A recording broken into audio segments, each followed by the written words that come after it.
Thank you very much for joining us. Thank you for you too. Welcome on our show, and thank you so much for joining us. We wanted some information about aromatherapy. Not everyone is very common with aromatherapy, and what it's used for, and how it's used to treat, sickness or diseases and such. First of all, aromatherapy, it means healing through the essential oils.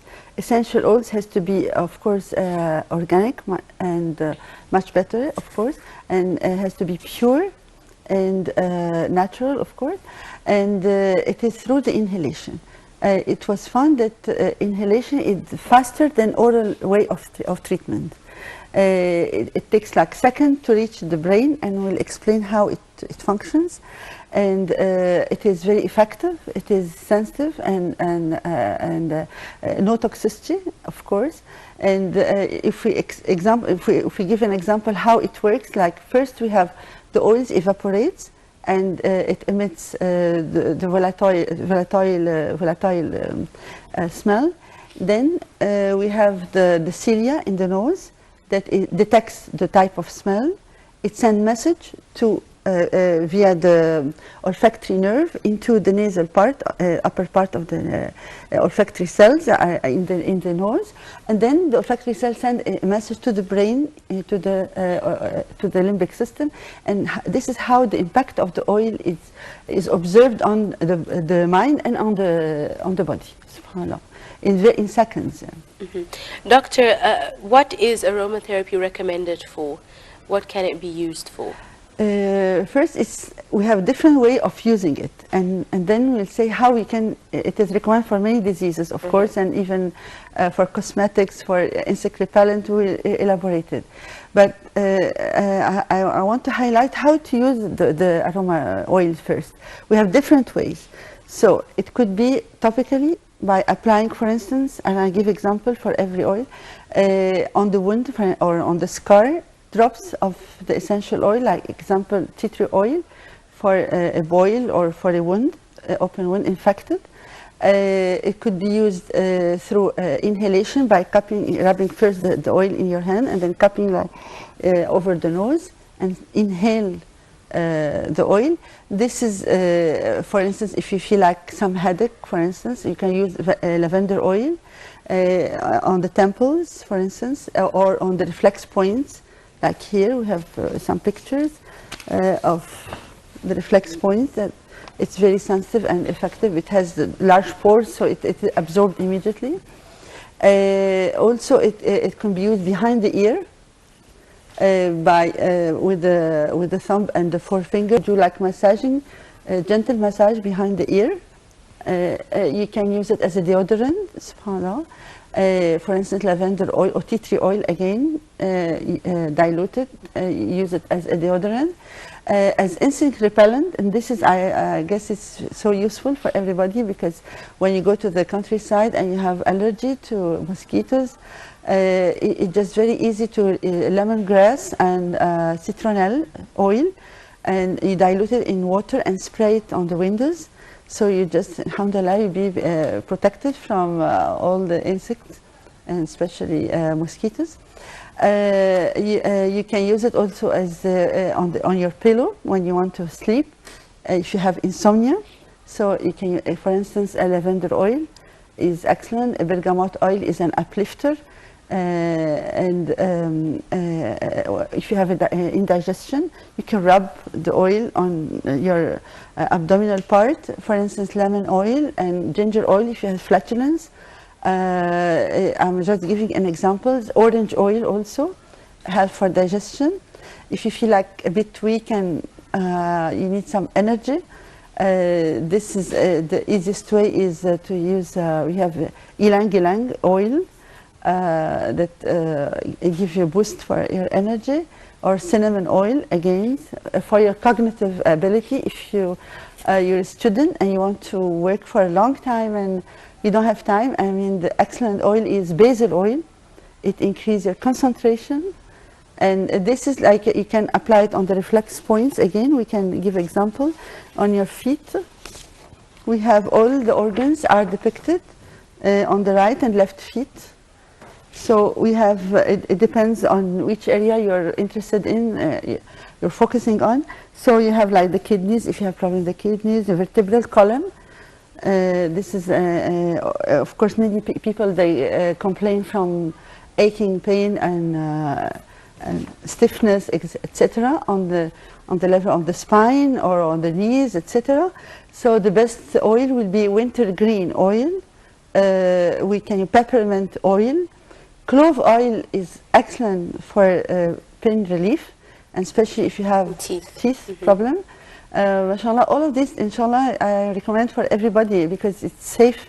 And one of the benefit of this oil that are the affinity to the urinary tract and the kidneys, and they are excreted in the urine. So there is no harm whatsoever, except that you have to store them the proper way. And you should avoid, for pregnant women, for instance, using clary sage. Clary sage oil is an oil that has affinity to the hormonal system. It's excellent for those who have disturbance for the menopausal problem and irregular menses, etc., colic, etc. for that. So clary sage has affinity to the hormonal system. You should avoid it during pregnancy, for instance. Or for kids below 2 to 6 years old, we should also avoid, with certain precautions, you should when you treat the kids.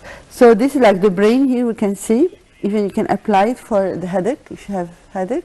You apply it on the brain area, is the big toe. I see in the picture, I mean, the feet seem like it's a very receptive part of the body. Why is that? Yeah, in the science of reflexology. A lot of areas on the same foot that you can, apply it according, yeah. So you apply the oil according to the area of complaint.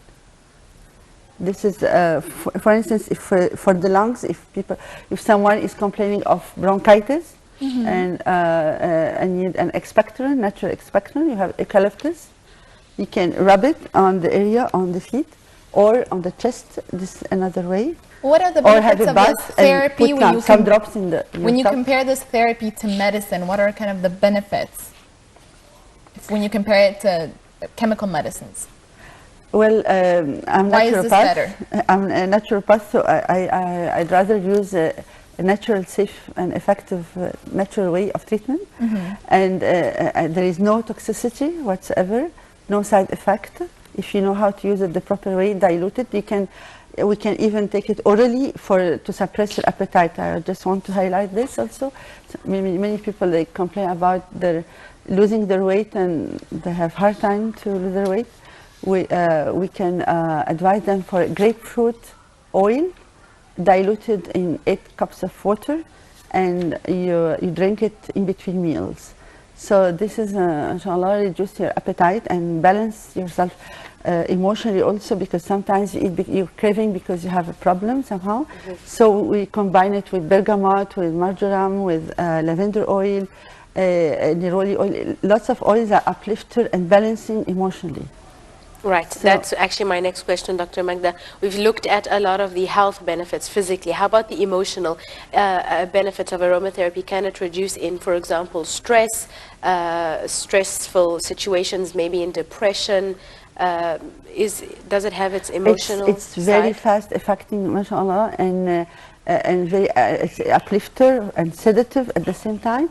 We have example for this lavender oil, bergamot oil, marjoram oil, rose oil. Rose oil really is an uplifter and has affinity to the reproductive system, so it's like balance you a feminine part of you, and you feel like balancing your hormones and emotionally at the same time. So mashallah, it's working very efficiently and very rapidly, and you just few drops. You can even put it in a capsule and ingested orally, or we can inject it in the uterus in case with the syringe, the oil itself diluted. We dilute it in coconut oil or almond oil. For cosmetics, we use it again like frankincense oil and sandalwood oil. We dilute it in apricot oil and apply it for the face as anti-wrinkle and as a health care for the skin. I mean, for hair loss, I just advise some people ask me a lot about how to grow up even the hair. We can use rosemary oil diluted again in jojoba oil, for instance, or almond oil, and you do like massage for the scalp, and you leave it for 6 hours. Earache, we have like drops in the earache, such as tea tree oil, rosemary oil. Mashallah. So it seems like there's an oil for everything. There is an oil for everything, but not everyone's very common with these oils and what they're used for. How do you recommend that people get this information or find out what oils are good for them? How can they find this out? They have to attend lectures and sessions, and we give them information first, because to avoid any, you have lots of precautions when you use them. Yeah, for instance, for the eyes, it should be away from the eyes. You shouldn't touch it. And if it irritates the eyes, then you have to not to dilute it with water. You have to dilute it with coconut oil, for instance. So, like all the precautions has to be taken into consideration. Indeed, like Doctor. all sciences. Indeed, Dr. Magda Amir, alternative medicine expert. Thank you very much, ma'am, for joining us this morning.